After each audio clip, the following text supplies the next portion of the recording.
الحمد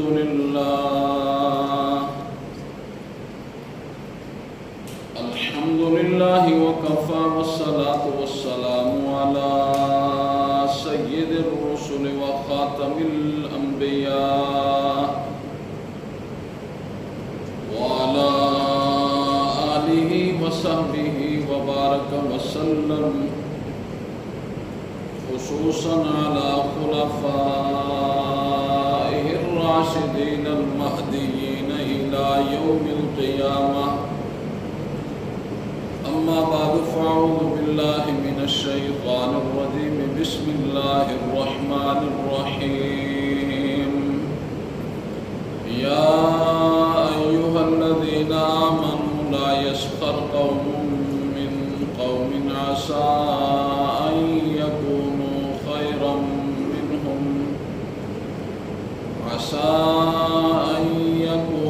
خيرا منهم ولا نساء من نساء عسى أن يكن خيرا منهن ولا تلمزوا أنفسكم ولا تنابزوا بالألقاب، بئس الاسم الفسوق بعد الإيمان، ومن لم يتب فأولئك هم الظالمون. اللهم صل على محمد وعلى آل محمد كما صليت على إبراهيم وعلى آل إبراهيم إنك حميد مجيد. اللهم بارك على محمد وعلى آل محمد كما باركت على إبراهيم وعلى آل إبراهيم إنك حميد مجيد. رب اشرح لي صدري ويسر لي أمري واحلل عقدة من لساني يفقهوا قولي. رب زدني علما رب زدني علما رب زدني علما. یا ایھا الذین آمنوا، اے ایمان والو، لا یسخر قوم من قوم، کوئی قوم کسی قوم کا تمسخرہ مت اڑائے، کوئی قوم کسی قوم کا مذاق مت اڑائے. عسیٰ ان یکونوا خیرا منہم، ہو سکتا ہے کہ جس کا تم مذاق اڑا رہے ہو وہ تم سے بہتر ہو. ولا نساء من نساء، کوئی عورت کسی عورت کا مذاق مت اڑائے. عسیٰ ان یکن خیرا منہن، ہو سکتا ہے کہ جس کا وہ مذاق اڑا رہی ہے وہ اس سے بہتر ہو. ولا تلمزوا انفسکم، اور ایک دوسرے کو تانے نہ دیا کرو. ولا تنابزوا بالالقاب، ایک دوسرے کو برے القاب سے مت پکارا کرو. بئس الاسم الفسوق بعد الایمان، برا ہے یہ فسق کا نام ایمان کے بعد. ومن لم یتب، جو بندہ ایسے کرنے سے بعد نہیں آئے گا، توبہ نہیں کرے گا، فاولئک هم الظالمون، بس یہی لوگ جو ہیں وہ ظالم ہیں.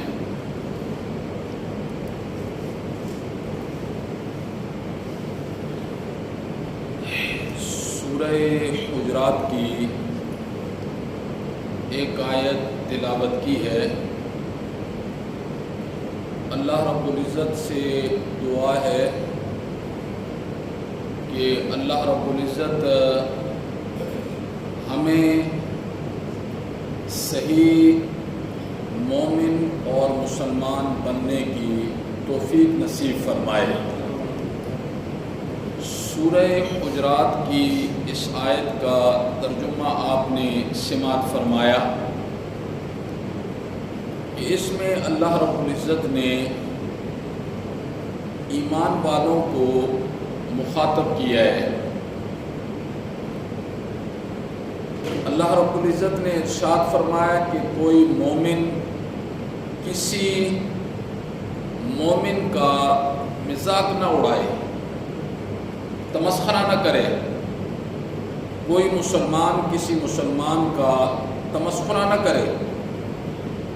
اللہ نے فرمایا اگر ایسا کرے گا اور اپنے اس کام سے وہ توبہ کرنے سے پہلے مر گیا، ظالموں کی صف میں کھڑا کروں گا۔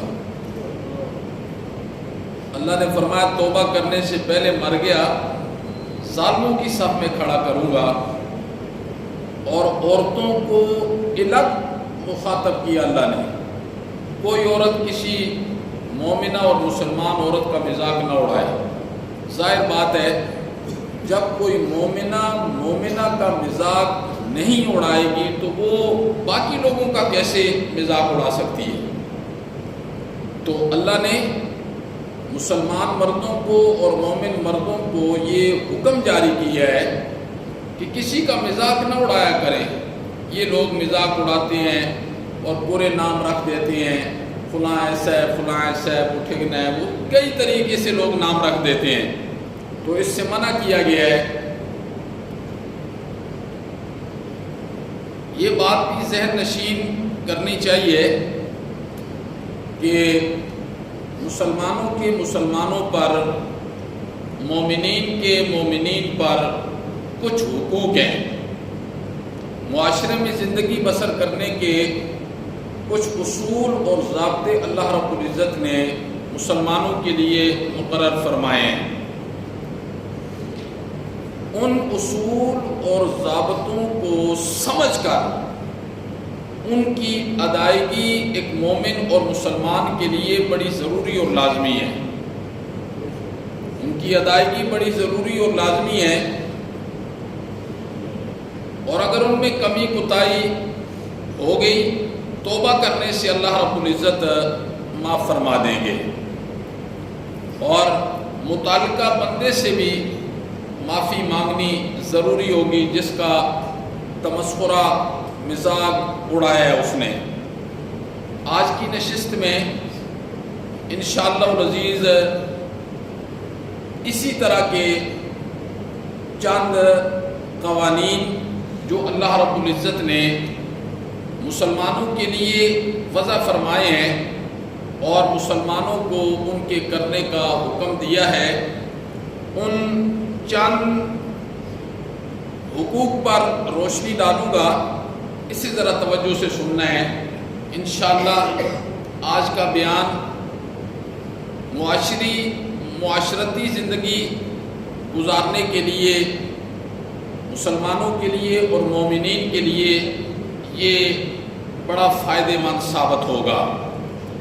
ان جملہ حقوق میں سے پہلا حق، جو بندہ یہ دعویٰ کرتا ہے میں مسلمان ہوں اور میں مومن ہوں اور میں امام الانبیاء کا کلمہ پڑھنے والا ہوں، اور مزہ تو تب آئے کہ اس کے دعوے کو اللہ مانے، اس کے دعوے کو اللہ مانے، ورنہ تو میں سارا دن لوگوں کے سامنے کہتا رہا ہوں میں مسلمان ہوں، میں مومن ہوں، میں نبی کا کلمہ پڑھنے والا ہوں، مزہ تو تب ہے کہ میرے اس دعوے کو اللہ بھی تو مانے نا۔ جس اللہ رب العزت نے اس دعوے پر مجھے جنت اور جنت کی نعمتیں عطا فرمانی ہے کہ وہ ویسے ہی مل جانی ہے، تو ان جملہ حقوق میں سے پہلا حق کیا ہے؟ سب سے پہلا حق یہ ہے کہ جو بندہ مسلمان ہوگا نا، مسلمان، اس کی علامات اللہ رب امام الانبیاء نے بتلائی ہیں کہ مسلمان کون ہوگا۔ بس یہ ایک ترازو اللہ کے نبی نے بتلا دیا کہ اگر کلمہ پڑھنے والا مومن مسلمان اس ترازو میں تل گیا نا، وہ مومن ہے، وہ مسلمان ہے۔ اگر دنیا میں وہ محسوس کر رہا ہے کہ میں اس ترازو کے اندر تو نہیں تل سکتا، تو اللہ کے نبی نے فرمایا خود ہی تجھے پتہ چل جائے گا کہ تو اپنے دعوے میں سچا ہے کہ جھوٹا ہے۔ ان میں سب سے پہلا حق جو اللہ کے نبی نے بتلایا کہ ایک مومن کا، ایک مسلم کا دوسرے مومن اور مسلمان پر پہلا حق کیا ہے؟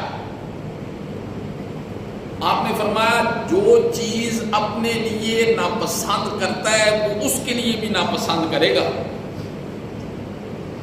یہ اس ایمان کی پہلی علامت ہے. جو چیز اپنے لیے ناپسند کرتا ہے وہ دوسرے مومن کے لیے بھی ناپسند کرے گا. یہ وہ پہلا ترازو ہے. اللہ کے نبی نے فرمایا اپنے ایمان کو اس ترازو میں تولو، خود تمہیں پتہ چل جائے گا تم اپنے دعوے میں سچے ہو کہ جھوٹے ہو. تو فرمایا اللہ کے نبی نے کیا فرمایا، جو چیز اپنے لیے پسند نہیں کرتا نا تو وہ دوسرے کے لیے بھی پسند نہیں کرے گا.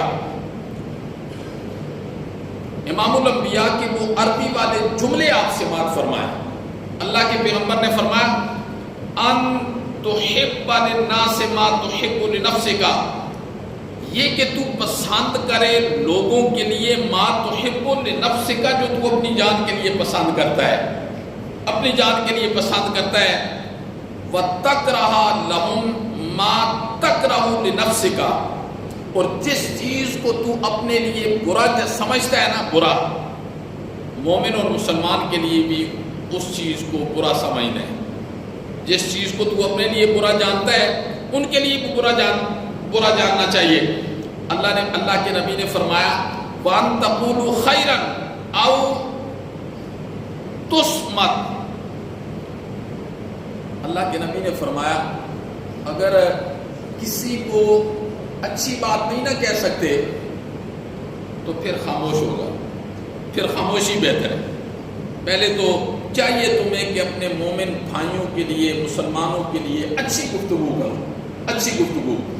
اگر اچھی گفتگو کرنے کا ظرف ابھی تمہارے اندر نہیں آیا تو اپنی زبان کو روک دو، خاموش ہو جاؤ. یہ ایک مومن کا دوسرے مومن پر، ایک مسلم کا دوسرے مسلمان پر یہ حق، پہلا حق ہے. بہت سارے حقوق ہیں لیکن یہ سب سے پہلا حق ہے. جو چیز اپنے لیے پسند کرتے ہو وہ مومن کے لیے بھی پسند کرو. اپنے لیے بندہ عزت پسند کرتا ہے، احترام پسند کرتا ہے تو دوسرے کو بھی عزت دینی چاہیے، دوسرے کا بھی احترام کرنا چاہیے. اس سے مراد یہ چیز ہے، یہ چیز اس سے مراد ہے. اور اللہ کے نبی نے ایک موقع پر ایک نوجوان سے کہا تو یہ پسند کرتا ہے کہ تو جنت میں چلا جائے. اللہ کے نبی نے ایک نوجوان سے کہا تو پسند کرتا ہے کہ جنت میں چلا جائے. ظاہر اس کا کیا جواب ہوگا؟ اس کا یہی جواب تھا کہ اللہ کے نبی جنت میں جانا کون پسند نہیں کرتا. تو امام الانبیاء نے فرمایا لِرَجُلٍ، اس جوان کے لیے، اَتُحِبُّ الْجَنَّةَ، جنت میں جانا پسند کرتے ہو؟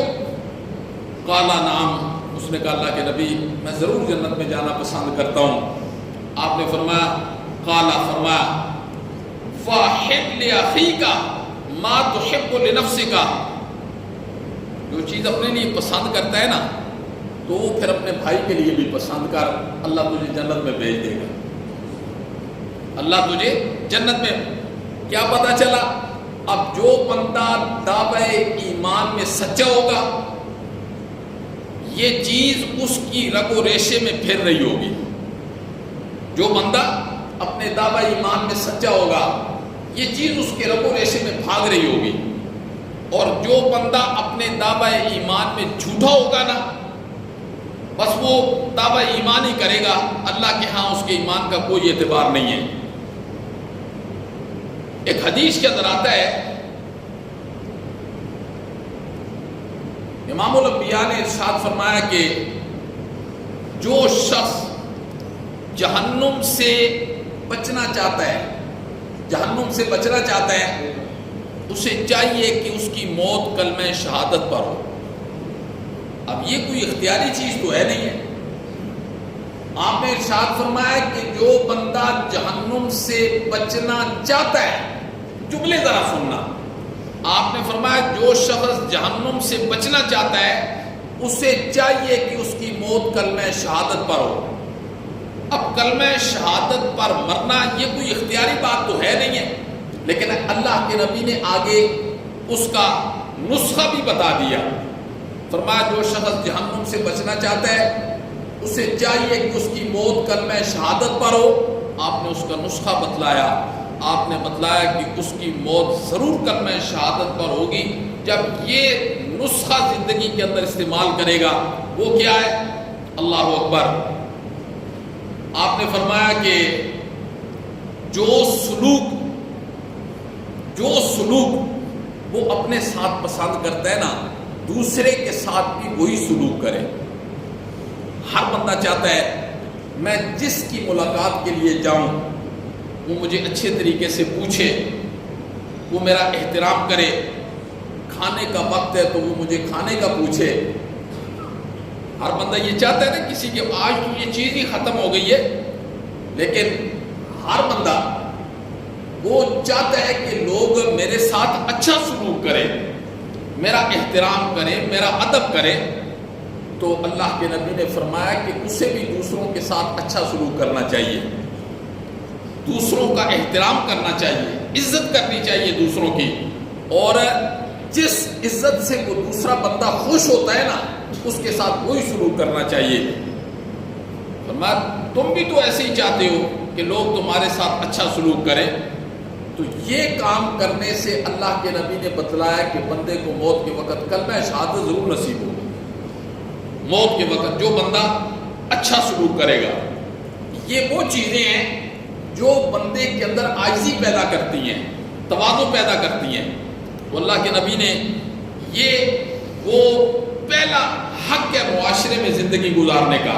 جو چیز اپنے لیے ناپسند کرتے ہو دوسرے کے لیے بھی ناپسند کرو، جو چیز اپنے لیے پسند کرتے ہو دوسرے کے لیے بھی پسند کرو. اگر تم یہ چاہتے ہو کہ تمہارے ساتھ لوگ اچھا سلوک کریں تو تم بھی لوگوں کے ساتھ اچھا سلوک کرو. آپ نے فرمایا ایسے بندے کو موت کے وقت کلمہ شہادت ضرور اللہ نصیب فرمائے. اللہ اکبر. یہ پہلی چیز ہو گئی ہے معاشرے میں زندگی گزارنے کا پہلا اصول اور ضابطہ. اور دوسرا اصول اور ضابطہ کیا ہے؟ آپ نے فرمایا جو بندہ دعوی ایمان کر رہا ہے کہ میں مسلمان ہوں، میں نبی کا امتی ہوں، میں نبی کا عاشق ہوں، پہلا اصول اپنانا اس کے لیے ضروری اور لازمی ہوگا. نمبر 2، آپ نے فرمایا جو بندہ یہ کہتا ہے کہ میں مسلمان ہوں، میں مومن ہوں، آپ نے فرمایا یہ نہیں ہو سکتا اس کے ہاتھ سے اور اس کی زبان سے کسی کو تکلیف ہو. یہ نہیں ہو سکتا. مومن ہو، المسلم من سلم المسلمون من لسانہ و یدہ. آپ نے فرمایا مسلمان تو وہ ہے جس کی زبان سے اور ہاتھ سے دوسرا مسلمان محفوظ رہے. آج خود یہ ترازو بتلا دیا، ہر بندہ مجھ سمیت اس ترازو کے اندر اپنے آپ کو تولے، نتیجہ نکل آئے گا کہ وہ دعوی ایمان میں سچا ہے کہ جھوٹا ہے. تو آپ نے فرمایا مسلمان ہوتا ہی وہ ہے، مومن ہوتا ہی وہ ہے جس کی زبان سے اور جس کے ہاتھ سے دوسرا مسلمان کیا ہو، محفوظ ہو. اللہ اکبر. اگر اس کے ہاتھ سے دوسرا مسلمان محفوظ نہیں ہے، اللہ کے نبی نے فرمایا کہ وہ اپنے دعوی ایمان کے اندر جھوٹا ہے. صحابہ کرام نے عرض کیا اللہ کے نبی یہ تو آپ نے مسلمان کی تعریف بیان کی ہے، مومن کون ہوتا ہے؟ مسلمان تو ہو گیا وہ، یہ سب سے چھوٹا درجہ ہے. مسلمان وہ ہوتا ہے جس کی زبان اور جس کے ہاتھ سے دوسرا مسلمان محفوظ رہے. اور صحابہ کرام نے عرض کیا مومن کون ہوتا ہے؟ آپ نے فرمایا المؤمن من امنہ الناس علی اموالہم و دمائہم. مومن وہ ہوتا ہے کہ دوسرا مومن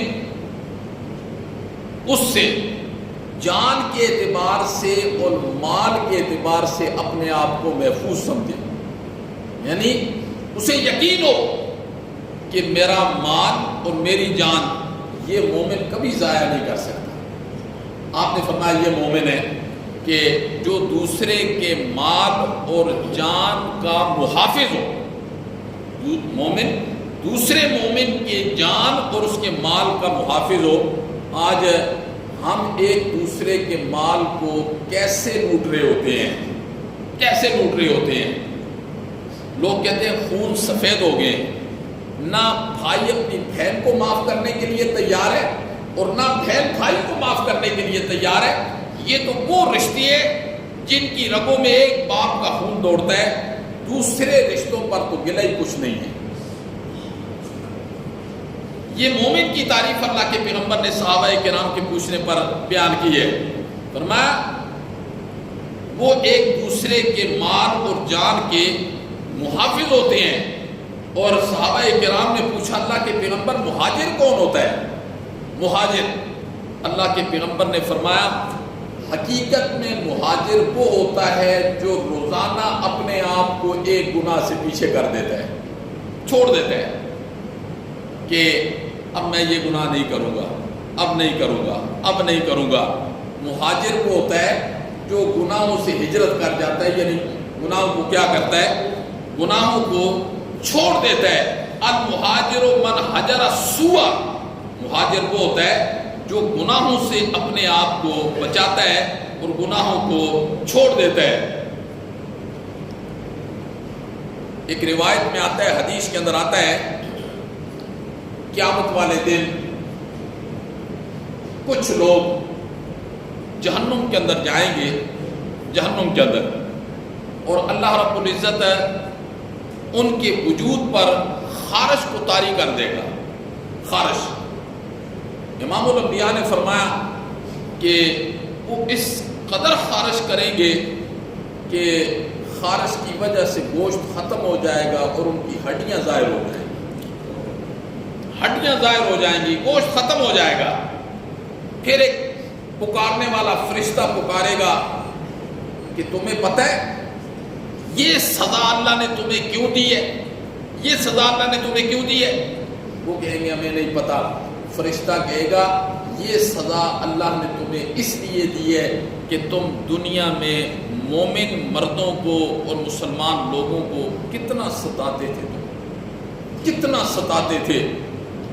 اس سے یہ اس چیز کا اندازہ ہمارے دل و دماغ کے اندر ہونا چاہیے، ایک مومن کا ستانا، ایک مومن کو پریشان کرنا، اس کی سزا قیامت والے دن اللہ نے کیا رکھی ہے۔ وہ فرشتہ اس وقت یہ کہے گا دنیا میں ایک مومن بندے کو تو ستایا کرتا تھا، اسے پریشان کیا کرتا تھا، یہ اس کے بدلے میں اللہ نے تیرے وجود کے اوپر خارش کو طاری کر دی ہے، اور تو کھجلی کرتے کرتے کرتے گوشت تیرا ختم ہو گیا اور ہڈیاں ظاہر، اور ہڈیاں جب ظاہر ہوں گی نا پھر اللہ اس کے اوپر گوشت اسی طریقے سے دوبارہ کر دیں گے، پھر اس کی خارش شروع ہو جائے گی۔ اگر اس کا عقیدہ ٹھیک ہے ایک وقت کے بعد اللہ اسے معاف کر دے گا، اگر اس کا عقیدہ ٹھیک نہیں ہے نا تو ابد الآباد کی زندگی کے اندر اللہ رب العزت اسے جہنم کے اندر مختلف قسم کے عذابات کے اندر اسی طرح مبتلا کرتا رہے گا۔ یہ اللہ رب العزت نے اہل جہنم کے جو عذاب کا تذکرہ کیا ہے نا، یہ قرآن کے اندر کیا ہے، اللہ نے اپنے کلام کے اندر اس کا تذکرہ کیا ہے۔ تو دوسرا حق کیا ہے؟ دوسرا حق یہ ہے کہ کسی مسلمان کا دل نہ دکھایا جائے، اسے پریشان نہ کیا جائے۔ آج تو صبح سے لے کر شام تک اور شام سے لے کر صبح تک ہم کتنے لوگوں کا دل دکھاتے ہیں، کتنے لوگوں کا ہم دل دکھاتے ہیں، کتنے لوگوں کو پریشان کرتے ہیں، کتنے لوگ آج ہماری وجہ سے پریشان ہوتے ہیں۔ تو یہ دوسرا حق ہے معاشرے میں زندگی گزارنے کا کہ مومن بندہ کسی مومن کو پریشان نہیں کر سکتا، اس کا ایمان اسے اجازت دیتا ہی نہیں ہے، اس کا ایمان اسے اجازت نہیں دیتا۔ اگر وہ کسی کو پریشان کرتا ہے تو سمجھ جائے کہ پھر وہ ایمان نہیں ہے جس ایمان کی دعوت امام الانبیاء نے لوگوں کو دی ہے اور صحابہ کرام نے ایمان کو قبول کیا ہے، پھر وہ ایمان نہیں ہے، پھر دعویٰ ایمان ہی ہے۔ اور معاشرے میں زندگی گزارنے کے لیے تیسرا حق کیا ہے؟ ایک مومن، یہ گفتگو صرف مومن مردوں سے اور مسلمان مردوں سے ہو رہی ہے، بس دوسروں سے گفتگو نہیں ہے۔ یہ اللہ کے نبی کی گفتگو ان سے ہے جو دعویٰ ایمان کر رہے ہیں، ان کا ترازو بتلایا ہے۔ فرمایا تیسرا حق یہ ہے وہ کسی دوسرے مسلمان کے ساتھ، کسی دوسرے مومن کے ساتھ متکبرانہ انداز سے کبھی گفتگو نہیں کرے گا، متکبرانہ انداز سے گفتگو نہیں کرے گا۔ وہ انتہائی عاجزی کے ساتھ، تواضع کے ساتھ گفتگو کرے گا۔ تکبر تو اللہ کی چادر ہے، تکبر یہ اللہ کی صفت ہے۔ اللہ کی اس صفت کو کوئی بندہ خود لینے کی کوشش کرے گا تو وہ بچ سکتا ہے؟ وہ کبھی نہیں بچ سکتا، اللہ اسے پاش پاش کر کے رکھ دیں گے۔ تکبر عزازیل را خوار کر، بزندان لعنت گرفتار کر۔ اللہ نے فرمایا کہ عزازیل شیطان نے تکبر کیا تو ہم نے اسے کیسے برباد کر کے رکھ دیا۔ تو معاشرے میں چلنے کا جو تیسرا حق ہے وہ یہ ہے کہ مسلمان کے ساتھ متکبرانہ سلوک کبھی نہیں کرے گا، کیونکہ متکبرین کے ساتھ اللہ کی پکی دشمنی ہے۔ جو بندہ تکبر کرتا ہے نا، اللہ رب العزت کی پکی دشمنی ہے اس کے ساتھ، کہ یہ میری اس صفت کو، میری چادر کو کھینچ رہا ہے۔ تو اللہ کے نبی نے فرمایا جو مسلمان ہوگا، جو مومن ہوگا، وہ تکبر کبھی نہیں کرے گا۔ لیکن جتنی چیزیں آپ سن رہے ہیں، ان ساری چیزوں کو اپنے دل و دماغ میں جگہ دے کر پھر ٹھنڈے دماغ کے ساتھ رات کو جب بستر پر لیٹے نا، تو پھر سوچنا یہ جو معاشری زندگی کے اصول ہمارے نبی نے ہمارے لیے بتلائے ہیں، کیا ہم ان کی پاسداری کرتے ہیں، یا کبھی ہم نے اپنے اللہ سے مانگا ہے کہ مولا یہ اصول اور قانون میں مومن ہوں، مجھے بھی عطا کر دے، مجھے بھی اپنانے کی تو اتنی دعا بھی، فکر بھی کبھی سوچا بھی نہیں ہوگا آج اس ماحول اور معاشرے میں۔ تو اللہ کے نبی نے فرمایا کہ تکبر اختیار نہیں کرنا۔ امام الانبیاء نے ارشاد فرمایا کہ اللہ نے مجھ پر وحی نازل کی ہے، وحی نازل کی، اور اللہ نے یہ کہا کہ میرے نبی عاجزی اختیار کرنی ہے، عاجزی اختیار کرنی ہے۔ امام الانبیاء نے فرمایا میرے اللہ نے میری طرف وحی نازل کی، فرمایا میرے نبی عاجزی اختیار کرنی ہے۔ امام الانبیاء کی عاجزی کا یہ عالم تھا، آپ نے زندگی میں کبھی ٹیک لگا کر نہ کبھی کھانا کھایا ہے اور نہ کبھی پانی پیا، ٹیک لگا کر۔ یہ ٹیک لگا کے کھانا کھانا اور پانی پینا یہ عاجزی کی علامت نہیں ہے، یہ تکبر کی علامت ہے۔ ٹیک لگا کے کھانا اور ٹیک لگا کے پینا، اللہ کے پیغمبر نے کبھی اپنی زندگی کے اندر ٹیک لگا کے کبھی نہیں کھایا، نہ ٹیک لگا کے پانی پیے، نہ انتہائی عاجزی، انکساری اور تواضع کے ساتھ ہمیشہ اللہ کے پیغمبر نے کھانا کھایا ہے، اور انتہائی عاجزی کے ساتھ، انتہائی انکساری کے ساتھ۔ حضرت عدی بن حاتم یہ صحابی ہیں اور حاتم طائی کے بیٹے ہیں۔ امام الانبیاء کی عاجزی چیک کریں۔ یہ کہتے ہیں مجھے پتہ چلا مدینہ میں ایک بندے نے نبوت کا دعویٰ کیا ہے، تو میں چل کے آیا، میں یہ دیکھنا چاہ رہا تھا کہ وہ دعویٰ نبوت والا بندہ صحیح معنی میں نبی ہے یا بادشاہ ہے، یہ میں دیکھنے کے لیے آیا۔ حضرت عدی کہتے ہیں میں مدینہ میں پہنچا، پھر میں مسجد نبوی کے دروازے پر پہنچا تو میں نے دیکھا میرے ساتھ ایک بوڑھی خاتون ہے، پھٹے پرانے کپڑے اسے لگے ہوئے ہیں۔ میں جو ہی دروازے پر پہنچا تو وہ بوڑھی خاتون بھی دروازے پر پہنچی، عمر رسیدہ خاتون تھی، عمر رسیدہ، بہت بوڑھی تھی۔ تو اس نے دروازے میں کھڑے ہو کر اللہ کے نبی سے کہا میں آپ سے کوئی بات کرنا چاہتی ہوں۔ حضرت عدی بن حاتم کہتے ہیں اس وقت فارس کے، روم کے سفیر میرے نبی کے پاس بیٹھے ہوئے تھے، فارس اور روم کے سفیر بیٹھے ہوئے تھے، کچھ صحابہ بیٹھے ہوئے تھے۔ حضرت عدی کہتے ہیں ابھی تو میں ملاقات کے لیے گیا، ابھی تو میری ملاقات بھی نہیں ہوئی ہے امام، میں سارا منظر دیکھ رہا ہوں۔ اللہ کے نبی وہاں سے اٹھے باہر آئے، کہتے ہیں عدی بن حاتم کہتے ہیں میں نے اللہ کے نبی کو دیکھا کہ کچھ دور وہ خاتون لے کے چلی گئی، تو میں نے دیکھا زمین پر ہی بیٹھ گیا اللہ کے نبی، زمین پر ہی بیٹھ کے وہ خاتون بھی زمین پر بیٹھ گئی۔ میں یہ منظر دیکھ رہا ہوں تو خاتون نے جب میرے نبی سے گفتگو شروع کی نا، تو میرے نبی نے ایسے محسوس کیا کہ یہ جھجک کے کر رہی ہے، ڈر کے کر رہی ہے۔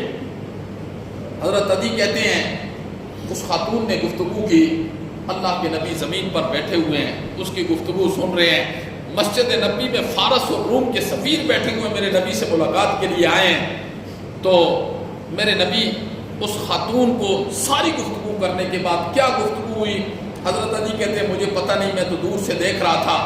میرے نبی اندر گئے نا تو میرے نبی نے کہا میری امت کے لوگوں سن لو، آج کے بعد کوئی غریب، کوئی مسکین، کوئی غلام، کوئی لونڈی جس وقت چاہے وہ مجھ سے بے دھڑک گفتگو کر سکتا ہے۔ اللہ اکبر۔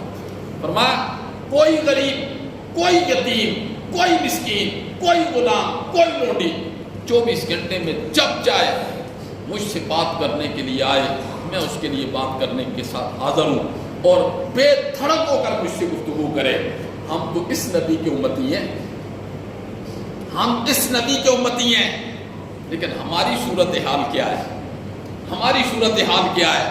ہماری صورتحال تو یہ ہے، اگر کسی بندے کو اللہ کوئی دنیا کا تھوڑا سا مال دے دیتا ہے نا، مال، یہ وہ چیزیں جو ہم نے اپنی آنکھوں سے اس زندگی کے اندر دیکھی ہیں، مال دے دیتا ہے نا، خدا باعث شاید ہے وہ اپنے ملازم کو سلام کرنا اپنی توہین سمجھتا ہے، توہین سمجھتا ہے، بلکہ ملازم کو کیا سلام کرے گا؟ ملازم کو اجازت نہیں ہوتی ہے مالک کو سلام کرنے کی، اس پر بھی وہ اپنی توہین سمجھتا ہے۔ یہ مسلمان ہے، یہ مومن ہے، جبکہ اللہ رب العزت نے بڑے بڑے متکبر بطور مثال کے ہمارے سامنے دنیا میں رکھے ہوئے ہیں۔ کتنے بڑے بڑے متکبر گزر گئے میرے محترم۔ تکبر تو بندہ وہ کرتا اچھا لگتا ہے جس پر موت نہ آئے، تکبر بھی کرے نا، تکبر تو وہ کرتا اچھا لگتا ہے جو پیشاب نہ کرتا ہو، جو بول و براز نہ کرتا ہو، جو بیمار نہ ہوتا ہو، وہ تکبر کرتا اچھا لگتا ہے۔ یہ صفتیں تو ساری عرش والے کی ہیں۔ اللہ نے نہیں فرمایا اللہ لا الہ الا هو الحی القیوم لا تأخذہ سنۃ ولا نوم، میں الہ ہوں، میں الہ ہوں، کیوں؟ میں سوتا نہیں، مجھ پر موت نہیں آئے گی۔ تو جو تکبر کرتا ہے اس کا انجام دنیا میں ہوتا بہت برا ہے، بہت برا انجام ہوتا ہے۔ ہم نے اپنی زندگی میں کئی ایسے لوگ دیکھے ہیں جو تکبر کے ساتھ زندگی گزارتے ہیں، ان کا جو موت کا وقت ہوتا ہے وہ بڑا تکلیف دہ ہوتا ہے، بہت برا ہوتا ہے، اللہ دنیا کے اندر ہی ذلیل کر دیتے ہیں۔ تو امام الانبیاء نے تیسرا اصول کیا بیان فرمایا؟ اللہ کے نبی نے فرمایا تکبر نہیں کرنا، تکبر یہ اللہ کی چادر ہے۔ عاجزی کا عالم کیا ہے؟ اللہ کے نبی نے اعلان کیا کوئی غریب، مسکین، یتیم، بیوہ جس وقت چاہے بے دھڑک ہو کر مجھ سے گفتگو کرے۔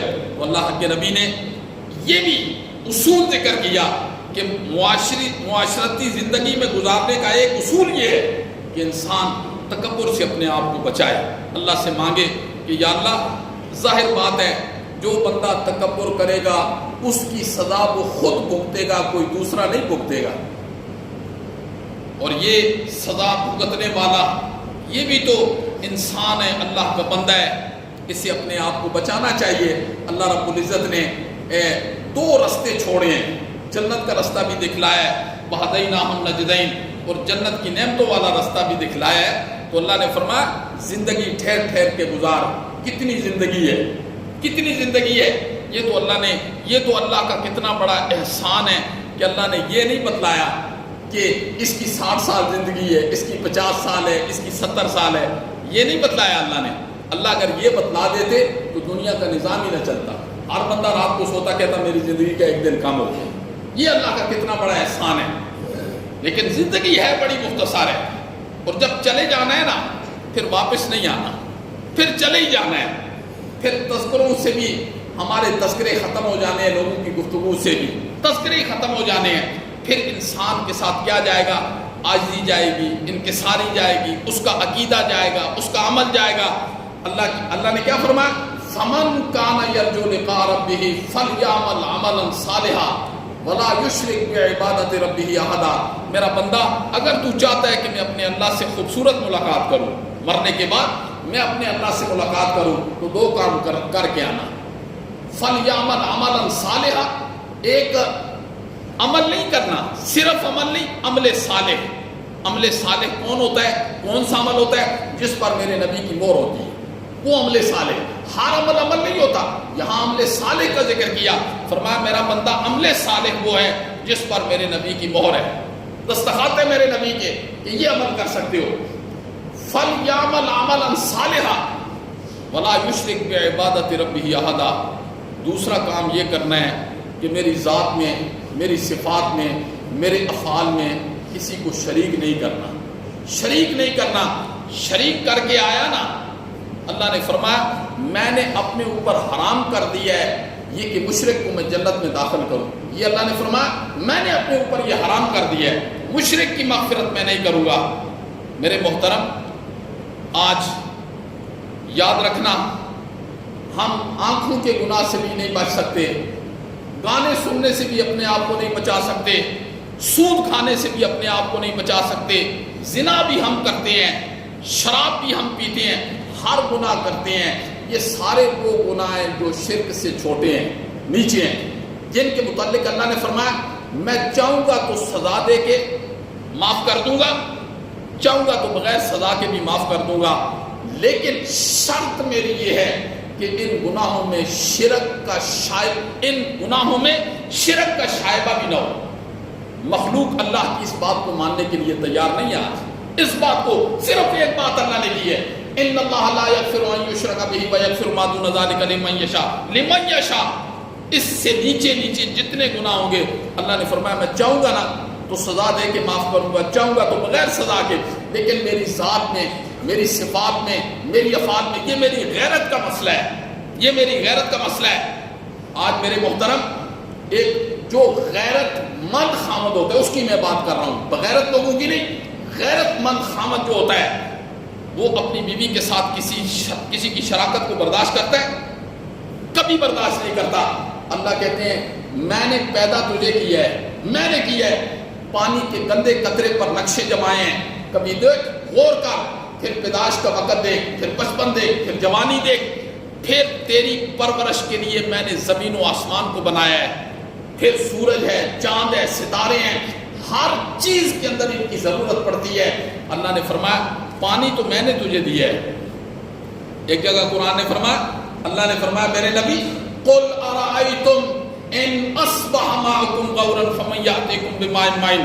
میرے پیغمبر ان لوگوں سے پوچھو ذرا, اگر پانی کو میں زمین کی اور نیچے لے جاؤں تو پھر کون ہے جو پانی کو باہر نکالے؟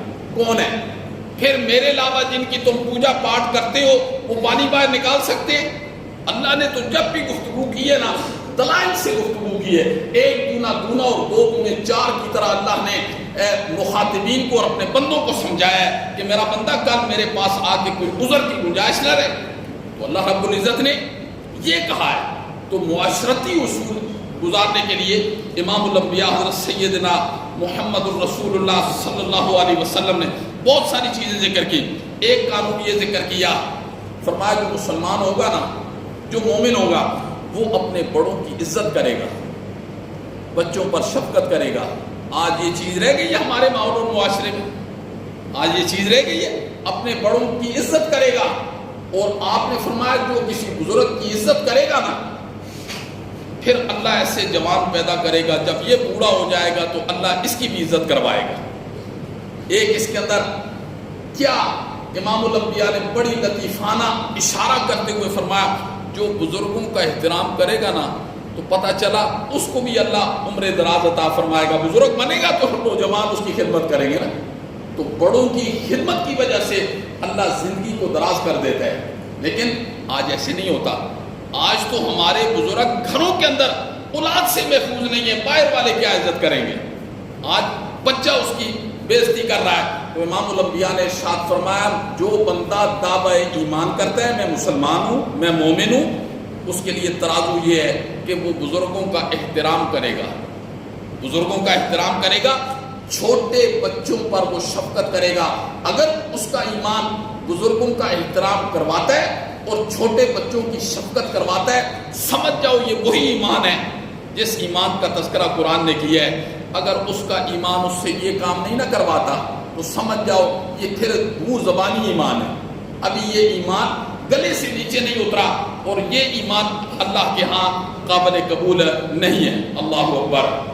تو ہمیں ان ساری چیزوں کا خیال رکھنا ہے اگر ہم دعوی ایمان کرتے ہیں ماحول اور معاشرے کے اندر زندگی گزارنے کے لیے۔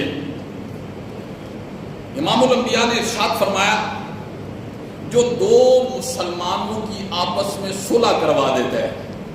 آج ہم کیا کرتے ہیں، دو بندوں کو بیٹھا ہوا دیکھ نہیں سکتے ہیں، دو بندے اچھی گفتگو کر رہے ہو نا، ان کی دوستی یاری ہو، پھر ہم کہتے ہیں ان دو کے درمیان پھوٹ کیسے ڈالنی چاہیے۔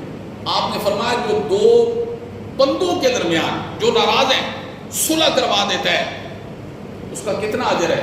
آپ نے فرمایا ایک بندہ نفلی اعتکاف کرتا ہے، ایک بندہ نفلی روزے رکھتا ہے، ایک بندہ نفلی نماز ساری رات پڑھتا ہے، ساری رات۔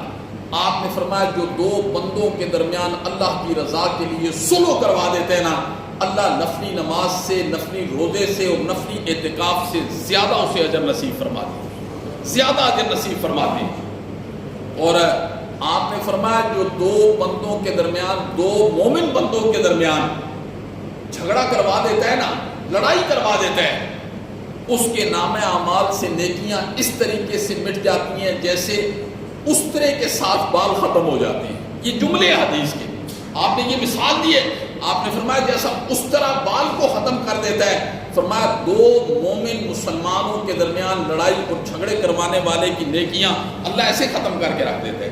دوسری طرف اگر صلح کرواتا ہے اللہ کے ہاں نفلی نماز، نفلی روزہ، نفلی اعتکاف سے زیادہ اسے اجر نصیب فرما دیتے ہیں۔ تو یہ بھی ہم نے کرنا ہے، اللہ کو دل دکھانا ہے کہ ہماری زندگی جتنی بھی باقی ہے، اللہ اگر دو مسلمان جی گھروں میں ہوں، دو بھائی ہوں، جو بھی ہو، ہم انشاءاللہ ان کی صلح کروائیں گے۔ ایک روایت میں آتا ہے معاشرتی اصولوں میں ایک اصول یہ ہے کہ جو دو مسلمان جب آپس میں ملتے ہیں اور وہ السلام علیکم ایک کہتا ہے اور دوسرا وعلیکم السلام کہتا ہے، اب یہ ملتے ہوئے اللہ کے نبی نے فرمایا اسی وقت اللہ 70 رحمتیں نازل کرتا ہے ان دو کے درمیان۔ کتنی نعمتیں بولو؟ 70 نعمتیں۔ آپ نے فرمایا جو ایک بندہ دوسرے کو خوش دلی کے ساتھ ملتا ہے نا، مطلب کھلے ہوئے چہرے کے ساتھ، دوسرے بندے کو پتہ چل جاتا ہے یہ مجھ سے ملاقات کیسے کر رہا ہے۔ اللہ کے نبی نے فرمایا جو دل کی خوشی کے ساتھ دوسرے کو ہنستے ہوئے چہرے کے ساتھ ملتا ہے، 69 رحمتیں اس کے لیے ہوتی ہیں اور ایک رحمت دوسرے کے لیے ہوتی ہے۔ اب ہم نے تو مسلمان تو اللہ کی رحمت کا حریص ہے، اور ایک حدیث کے اندر آتا ہے دو مسلمان جب ملتے ہیں تو اللہ رب العزت اسے 100 رحمتیں ان کے درمیان نازل کرتے ہیں، 90 رحمت ایک کے لیے ہوتی ہے اور 10 دوسرے کے لیے۔ صحابہ نے پوچھا 90 کس کے لیے؟ فرمایا جو سلام میں پہل کرتا ہے، جو سلام میں پہل کرتا ہے، کہتا ہے السلام علیکم۔ آج تو آپ میری اس بات کو ذرا غور سے سنیں، آج ایک مسلمان دوسرے مسلمان کو جب سلام کرتا ہے نا السلام علیکم، یہ کتنی بڑی دعا ہے، اللہ تجھے سلامتی میں رکھے، اور دوسرا آگے سے وعلیکم السلام نہیں کہتا، وہ کہتا ہے جی کیا حال ہے جی، خیریت سے ہے جی، ٹھیک ٹھاک ہے۔ سلام کرنا سنت ہے اور وعلیکم السلام کہنا یہ فرض ہے، یہ فرض ہے۔ ایک بندے نے اگر آپ کو سلامتی کی دعا دی ہے نا السلام علیکم ورحمۃ اللہ، تو دوسرے بندے کو ساری گفتگو چھوڑ کے کہنا چاہیے وعلیکم السلام ورحمۃ اللہ وبرکاتہ جی، اور یہ فرض ہے۔ ایک بندہ سلامتی بھیجتا ہے، آج اس ماحول اور معاشرے میں آپ جائیں انشاءاللہ میری اس بات کو پریکٹیکلی آپ نے دیکھنا ہے، کسی کو آپ نے سلام کرنا ہے، کتنے لوگ آپ کے سلام کا جواب دیں گے؟ سمجھ جاؤ اگر جو بندہ آپ کے سلام کا جواب دیتا ہے نا وعلیکم السلام کہتا ہے، سمجھ جاؤ اس کا وہی ایمان ہے جو قرآن نے ذکر کی ہے۔ اگر آپ کے سلام کے جواب میں بندہ گفتگو ہی اور کرتا ہے، سمجھ جاؤ پھر ابھی اس کا وہ ایمان نہیں ہے۔ اللہ عمل کی توفیق نصیب فرمائے۔